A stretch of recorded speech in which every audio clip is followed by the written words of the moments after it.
Welcome back, everyone. I'm the Battle Gamer, and we're back with another really fun archetype. And this one actually is really good. I'm very excited to bring this one up to you all. I will state beforehand, this archetype does take some things. Well, actually, the whole archetype is from the Abomination Vaults. So spoilers might be included. If you're not interested in that, I recommend checking out this video, coming back after you watch Abomination Vaults, or if you don't care about spoilers, I don't think anything of the plot is really mentioned in this one at all. It's not very spoilery that much, so I think you're pretty safe to listen to this one, honestly. But I figured I'd give a mention nonetheless. And before we all get started, thank you for everyone who's been supporting the channel so far. Leaving likes, comments, subscribing, all that kind of stuff really helps the channel out. You guys have helped so much more than you even know. I really can't thank you all enough. So, you know, the normal spiel, of course, like, follow, subscribe, all that kind of stuff. Join the Discord. I'm tweeting more. I'm noticeably tweeting more, so you can follow me on Twitter. And yeah, beyond that, let's just get into it, shall we? So today we're talking about the Drow Shootist's dedication and archetype in general, which is really good. More or less what it does is it makes hand crossbows actually feel really good and a lot more viable. And not only that, you get access to a lot of other cool features that really blends into a lot of builds. I really like this one, especially with the bonus archetype rule where you can pick up extra bonus archetype feats as you level up, which I highly recommend everyone does. But this one just feels really good, and even if you're not using the bonus archetype rule, I feel like this one can fit into a lot of builds. But let's look into the dedication itself. So, looking into the dedication itself, you need to be trained in hand crossbows. Lucky for everyone here, hand crossbows are simple weapons, which means almost all classes gain access to the hand crossbow, with the exception of, I think, the wizard and sorcerer and witch. I think are the only ones who don't get innate access to it. I think everyone else is trained in at least simple weapons. So that's something to it as well. And it's really good just for that alone. Now, being trained, you get access to, whenever you improve a proficiency with another weapon, it also goes to hand crossbows. So if you're a fighter, this is a good way to add another weapon to your repertoire at your highest attacking ability, since, you know, fighters have their one weapon kind of school deal. So beyond that, if you become at least expert in hand crossbows, you also gain access to their critical specialization effect, which is really good, especially if you're a class that doesn't normally gain access to their critical specialization effect. Sorry. Which is, it's really solid, actually. There's a lot of classes that don't innately get it, like Magus, actually. So this is a really good way to pick up a critical specialization effect for the crossbows, which I think is the bow one, which allows you to pin an enemy. Not bad, honestly, especially considering it's an action to remove the arrow. So very solid. Along with everything else, the dedication feat gives you the Shootist's Draw, which allows you to draw and then strike with a hand crossbow, or to fire a hand crossbow that's already loaded, and then stow it in a single action.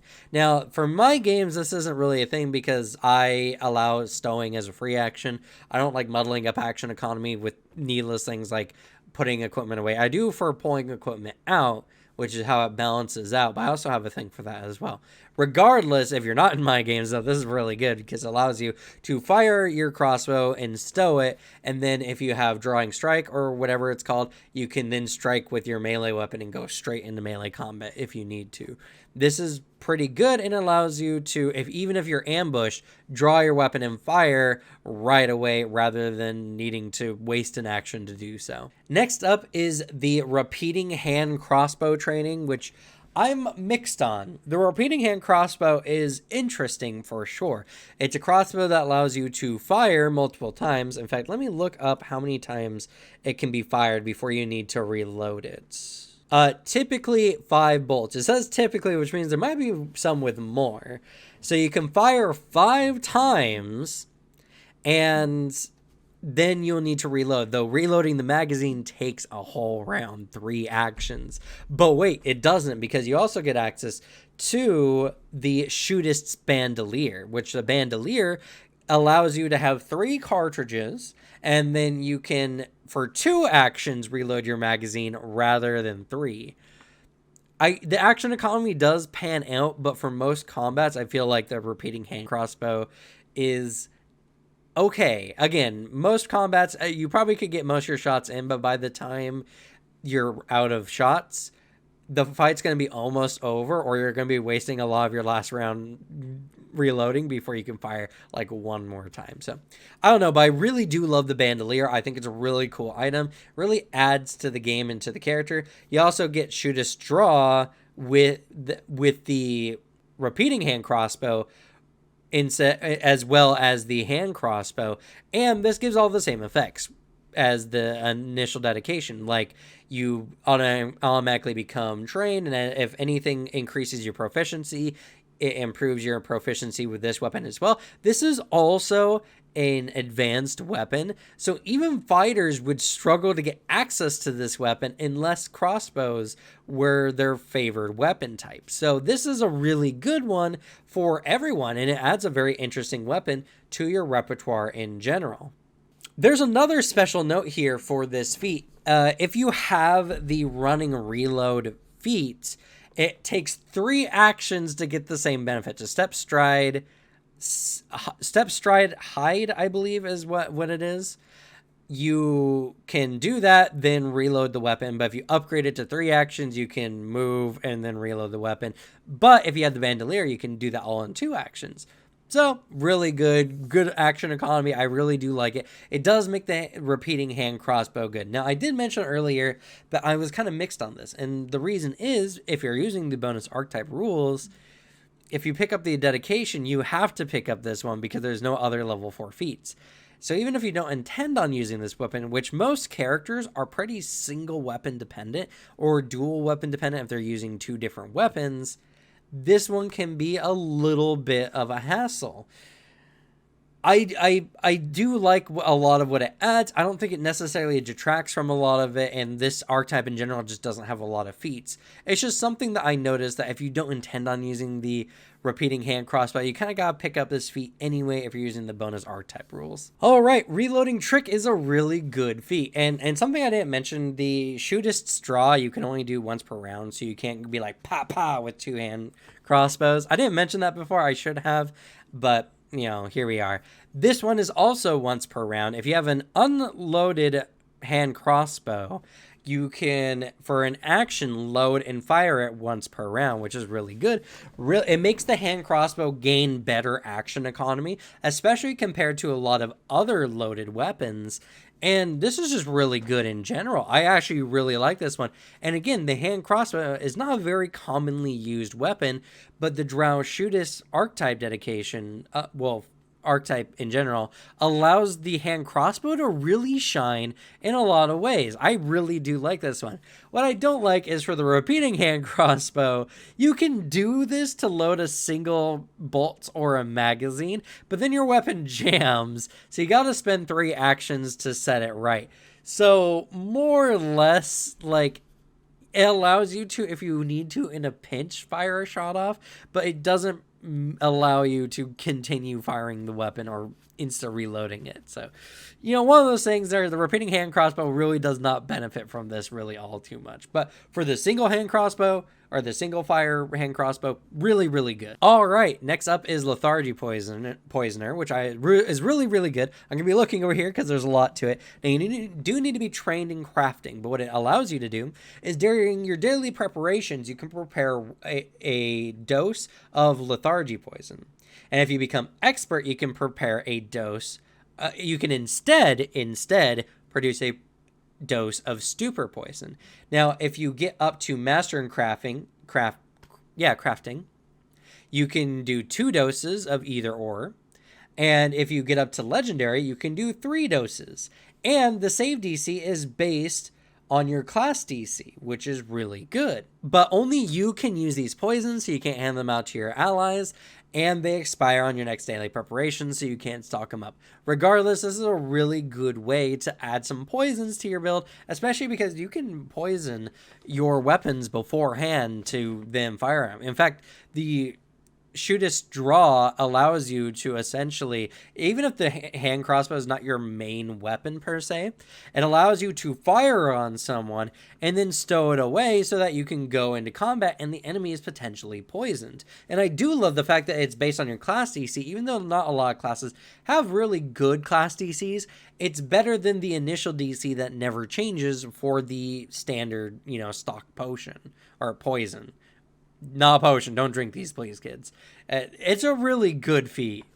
To go along with the last feat is going to be Poison Weapon, which is a really good one. As a single action, it allows you to poison your weapon, even drawing the poison out if it's in a pouch or in a bandolier or something like that to poison your weapon. Single action, really, really good. It improves your action economy.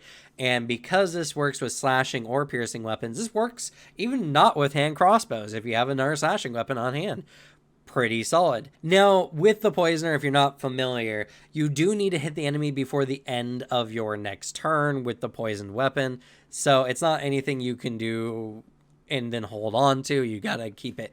You gotta use it pretty much as soon as you set it up, which is really easy with Drow Shootist, especially with the, oh goodness, what was the feat called? The reloading trick.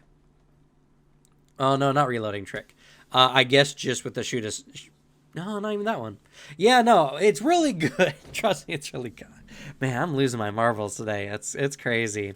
And another good thing about the poison weapon feat is you get an additional number of doses of the injury poison, a simple injury poison, equal to your level. It does say rogue level, but everyone's pretty much under the consensus that it's equal to your level of whatever class you are. So there's that.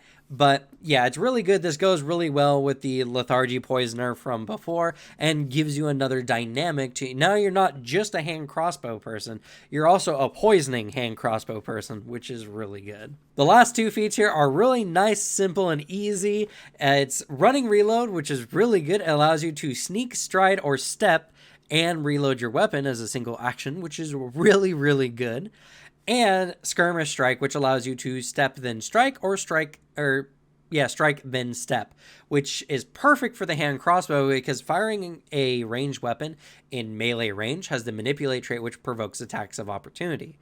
So a skirmish strike, you can step back and fire on the enemy. And running reload allows you to move and reload at the same time. Great for kiting, keeping away from your enemy, all that other kind of stuff fits perfectly in here with the Drow Shootist and further enhances the hand crossbow playstyle. And that's going to be it. This is a very easy, very quick archetype to get through, and it's really good. There's a lot of builds that could really benefit from this, even if it's not for the aesthetics. I mean, the aesthetics are interesting because these are all techniques learned from the Drow. But one of the interesting things about this is this also just gives you another weapon that you can utilize in combat, and it doesn't even need to be like for the whole combat. The whole aspect of Drow Shootist allows you to shoot a poisoned weapon and then stow your weapon for something else, maybe a two-handed weapon or what have you. There's a lot of ways this can be blended into a lot of different combat styles, and one I do highly recommend you look for any of your builds out there, as I think this can add a lot to a build without taking anything away. But with that, that's going to be it for me. Thank you all so much for watching. I hope you enjoyed. Good luck with your games. Leave the bad luck to me, and I'll see you all next time. Bye.